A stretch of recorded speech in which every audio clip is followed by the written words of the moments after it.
40 நாட்களுக்கு அப்புறம் விஜய் அவர்கள் வெளியே வராரு. ஆனா பழைய வேகம் இல்ல, சுறுசுறுப்பு இல்ல, அந்த பேச்சு இல்ல அப்படின்னு நெறைய பேரு விமர்சிக்கிறாங்களே சார். அது இது ஆமா, கொஞ்சம் டல்லா இருந்த மாரி தான் எனக்கும் தோணுச்சு.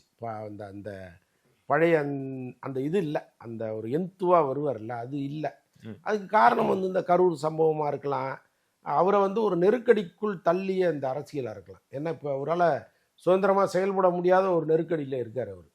இப்ப எல்லாருமே யூகிக்கிற மாரி, இப்ப இந்த வழக்கு வந்து எதை நோக்கி போகும்? இந்த வழக்குல A1 விஜய் சேர்க்கப்படுவாரா?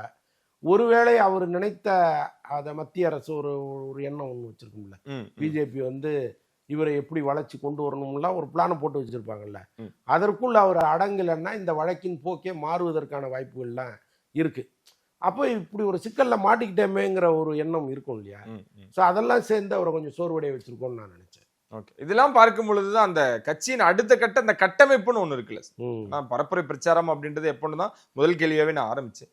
என்ன நடக்க போகுது? எப்படி பண்ண போறாங்க? இல்ல இனி சீமான் அவர்கள் இந்த ஒவ்வொரு ஊருக்கும் சென்று ஒரு மேடை போட்டு பேசுவார். அந்த ம். மாதிரியான ஒரு விஷயங்கள் நடக்கவும் வாய்ப்புகள் இருக்கு. ஒவ்வொரு ஊரா போறதுக்கு வாய்ப்பு இருக்கான்னு எனக்கு தெரியல. ஆ, ஏன்னா ரொம்ப கம்மியான ஆமா. காலகட்டம்.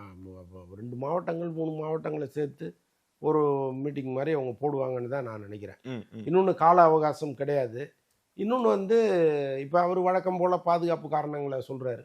நான் போம்போது எனக்கு இவ்வளவு பாதுகாப்புலாம் வேணும்னு அவர் நினைக்கிறாருங்கும்போது, அதை சாத்தியப்படுத்துவதற்கான அடிப்படை வசதிகள் இங்க இல்ல. ம், ம், அவ்வளவு காவல்துறையை அனுப்பி, அவ்வளோ பெரிய செக்யூரிட்டிலாம் நிச்சயமா குடுக்க மாட்டாங்க. அப்போ தொண்டர்களை நீங்க வந்து சரி பண்ணணும். அப்படிதான் அவங்க ஏதோ தொண்டர் அமைப்புலாம் உருவாக்குறாங்க. ஓகே. கிட்டத்தட்ட ஒரு 2500 பேர நல்ல கட்டுமஸ்தான இளைஞர்கள கொண்டு வராங்க. அதில ஒரு 1500 பேரு பெண்கள்னு சொல்றாங்க.